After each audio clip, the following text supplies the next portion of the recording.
Previously on the Frontier Farmer. So we'll venture over the bridge and I'll show you the area that we are going to be creating a new field. I've been using some of the rocks to mark out the feature. It carries on down to some more rocks in the distance there. So I'm going to work my way through and we'll get everything cleared that is going to be this field area. And I think you can now get a sense of the scale of the area we are going to be deforesting. But we must waste no time jumping in the forestry machine, and hopefully we can get a good amount of this cut down. And I think that's probably enough tree cutting for now, so we will continue our winter project of clearing that new field area next time in January.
Hello everyone, and welcome back to the Frontier Farmer at the Dark Forest. It's now January, and I've finally gotten around to fixing our pickup after it got a rather large dent from crashing into the tree when we were making our escape back in September. But fortunately, we have managed to get it all tidied up and looking back to how it usually does. And it's a good thing that we have, because we need it today. We are going to be selling our pigs.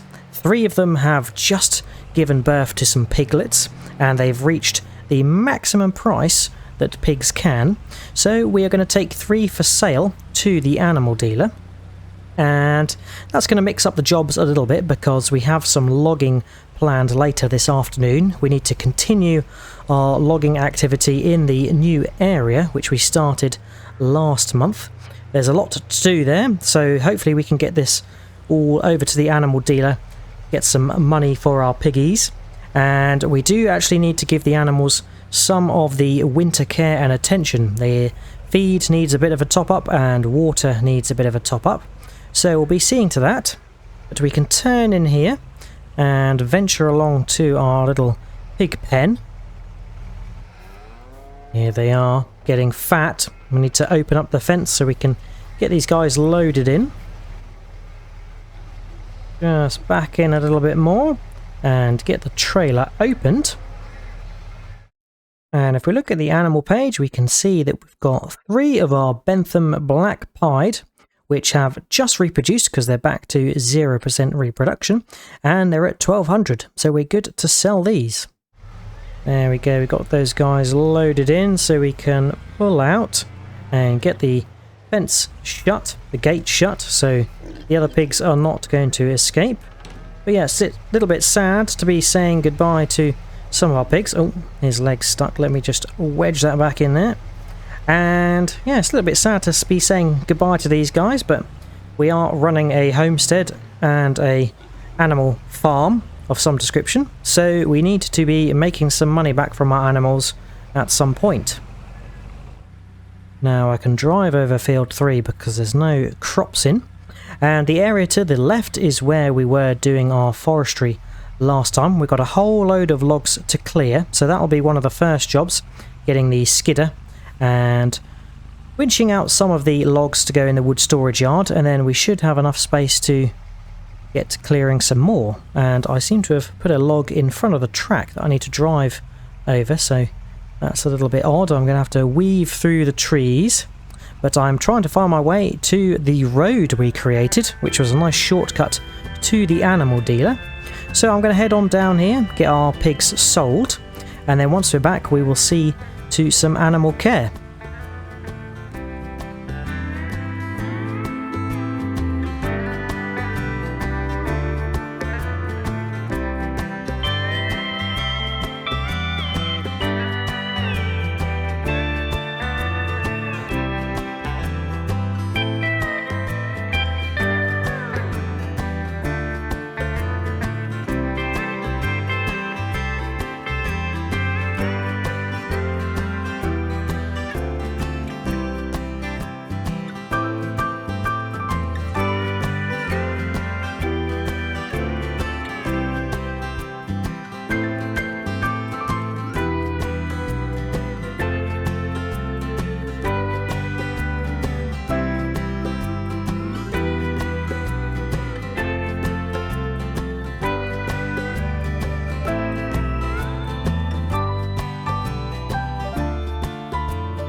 And there we go, pigs sold and animals seen to.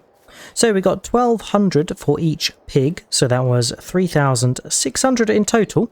Now, that's not really bursting the bank account, but nonetheless it does make a good improvement on the homestead. And we've seen to all the animals, so the sheep have a fresh dose of grass and lots to spare as well, plus some water. The pigs have had a bit of everything, some corn for base food, some soybean from the silo for protein, and then a little bit of barley that was wheat that was left over from feeding the chickens, and then some root crops, so they should be all good. The cows had a little top up of total mixed ration and some water, so they're all good, and the horses had some oats and some hay. So I think all the animals are pretty happy, not forgetting the chickens that had a dose of wheat as well.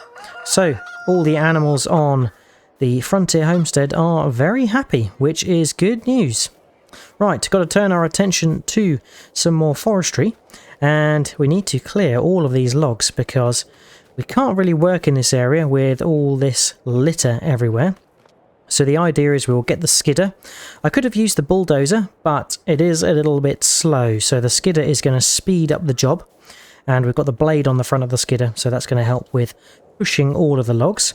So plan is I'm going to jump in the skidder, get all the logs pushed and winched into our wood storage yard, which is looking a little bit low actually, because Thomas has been working very busily away. Nice big pile of wood chips stacking up again, because he is busy making planks long, prefab walls and wood beams and all sorts. So yep, this wood storage yard is looking a little bit lower than it used to be. So we better stock that up again for him. So back in our friend the trusty skidder, and we will get to work.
Okay, so that is a good portion of the logs all winched and dragged to the wood storage yard.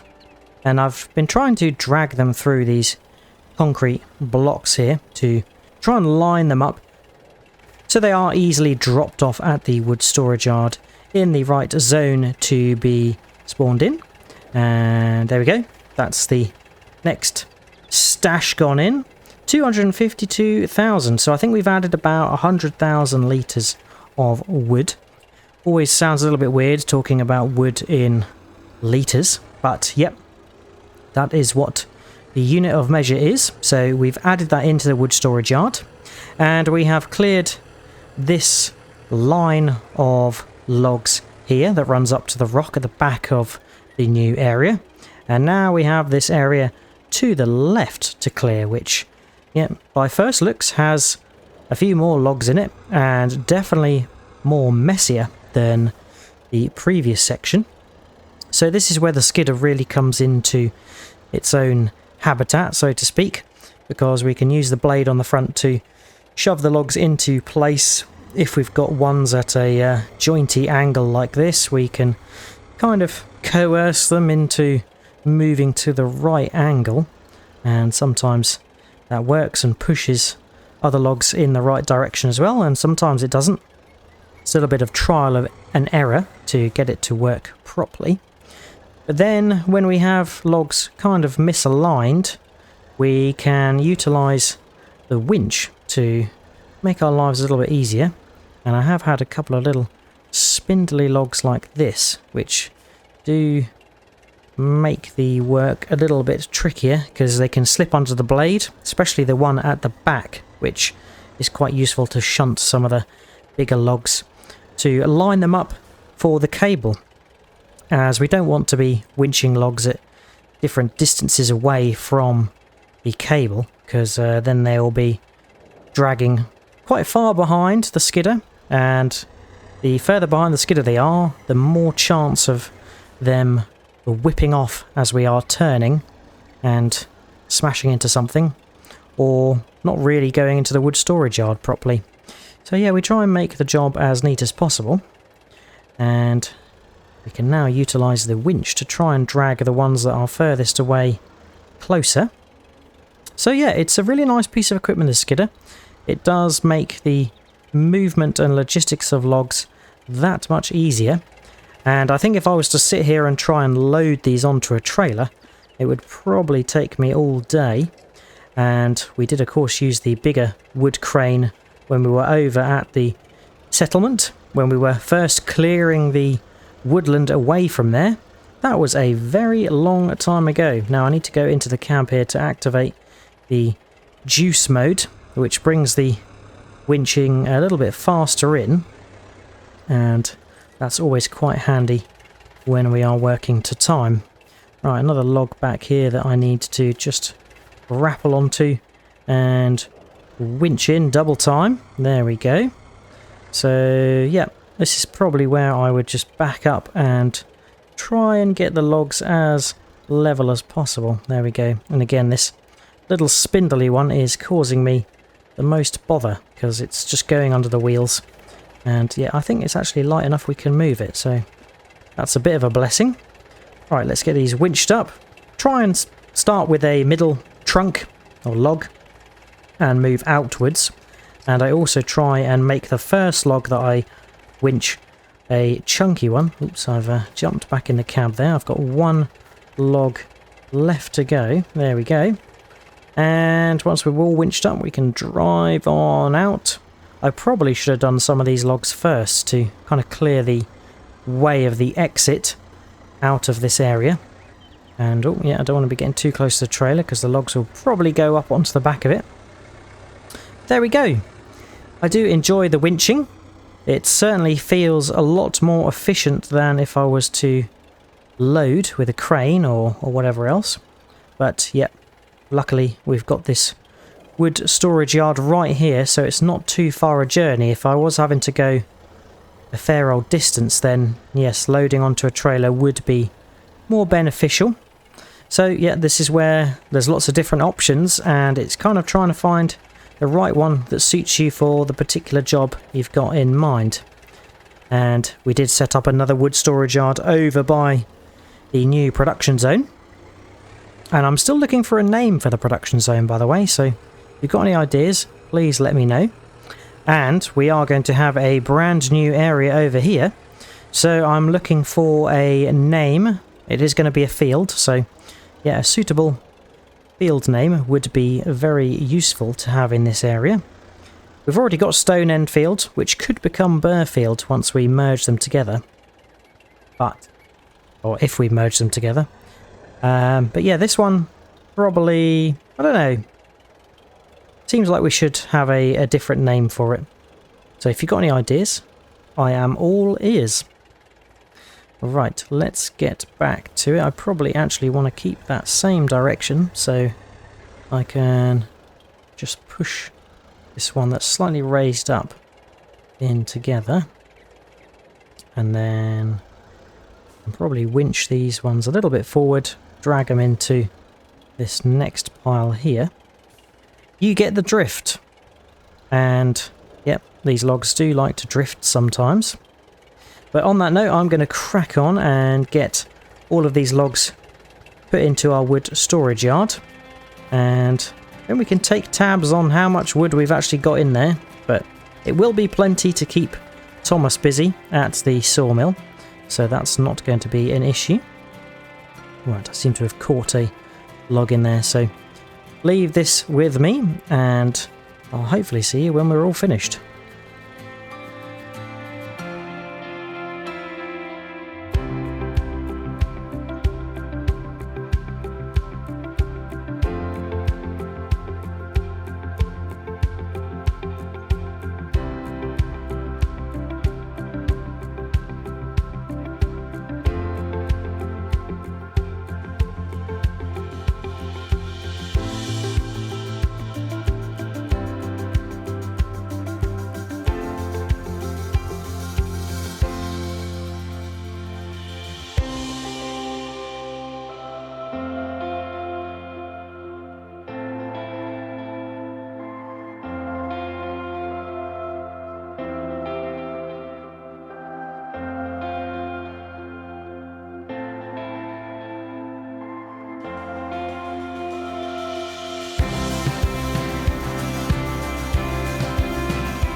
Alright, there we go. Last volume of logs loaded in.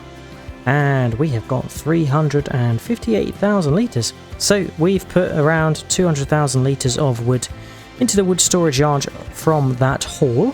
Pretty good going, if I say so myself. But it has taken quite a large portion of today to get that sorted. So that has limited somewhat time we've got left to do some cutting.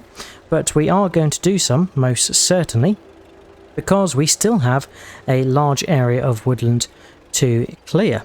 And I think what I'm going to do is I'm going to use the forestry machine to clear down the portion that's down the left hand side here and the top line that goes across to the other side where we have cleared. So it's just going to leave a square in the middle where we have a portion yet to clear. So back into the forestry machine.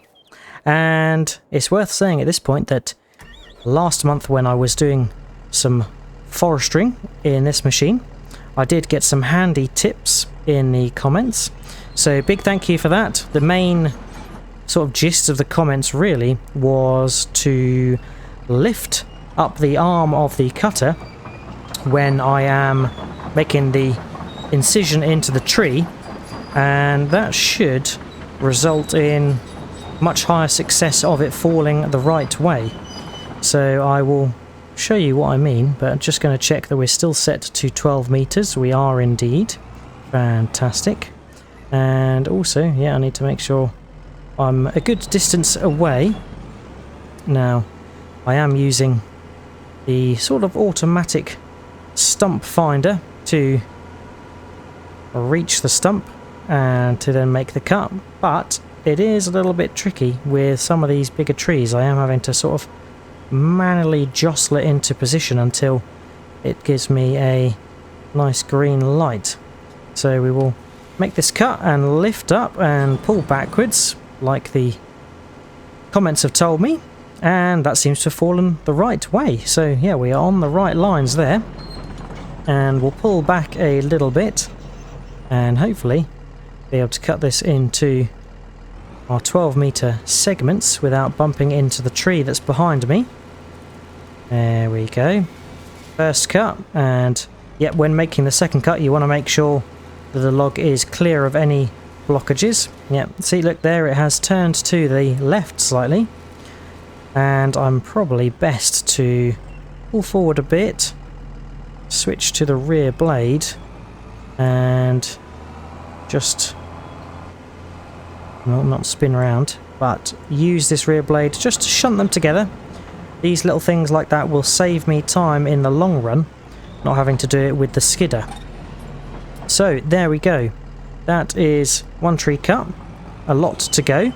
So I'm going to get busy, and I'm probably going to try and stick to this side if I can for the time being, because there is quite a dense amount of trees here. But I will do my very best. So leave this with me. We'll get a good section cleared, and hopefully that's going to leave us in good stead.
Oh.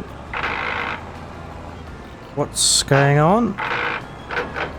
It's making some very strange noises. And kind of losing control of it. Oh.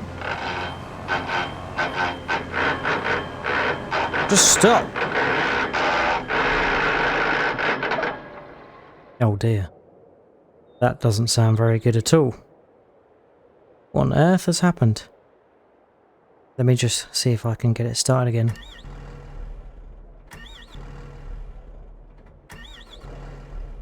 Oh dear. The forestry machine seems to have gone into a bit of a frenzy and made some very strange noises. I'm not quite sure whether that might be it. We will have to wait and see. I'll have to get the logbook and have a little tinker with a few things, but was making some ungodly noises there, and I'm not sure if the way we've been using it or the amount of times we've done breakdancing in it has contributed towards it starting to malfunction. Now, that tree cutting was going pretty darn good, if I don't say so myself. It's not the neatest of jobs, but I was able to get the trees to kind of land where I needed them to in two separate lines, a left-hand channel and then a right-hand channel going back and forth. And that last tree just fell the wrong way, and I wonder if that's what caused it. We've maybe stressed the machine out by doing things incorrectly. But yeah, we'll have to see how we get on with that, because if we can't fix the forestry machine, then I guess we'll just have to tow it away and go back to the old methods. But yeah, we'll have to wait and see on that one. But in good news, we have cleared another L shape, and it is down this line here and this line here. So we are left with just a square area in the middle to clear down. Now, it is quite a thick square, I should say, but it's not too bad. It's just taken me a few seconds to jog through there, and I think we've cleared forest that big before. Certainly for the settlement area, Lake Point, it is about as big as the area of trees that is remaining. So I think we can come along and get this sorted in one last fell swoop. And whether that's using the forestry machine or whether that's using the skid steer with the buzzsaw and the skidder, we will have to wait and see. All depends on whether the forestry machine wants to start playing ball again. But not a bad day's work overall. I'll head on back through the animal farm, but one thing I've not checked out in a long while is our bakery. Might have to see about making some bread and some cookies again. I think the settlers at Lake Point will certainly enjoy some of those. Yes, all the cows and all the pigs seem quite happy, which is very nice that we can keep them all nice and fed on the homestead. Yeah, there we go. We are starting to lose the light, so I think that is it. We haven't had any snow thus far this winter, but I'm just going to check the forecast and see if we are due any.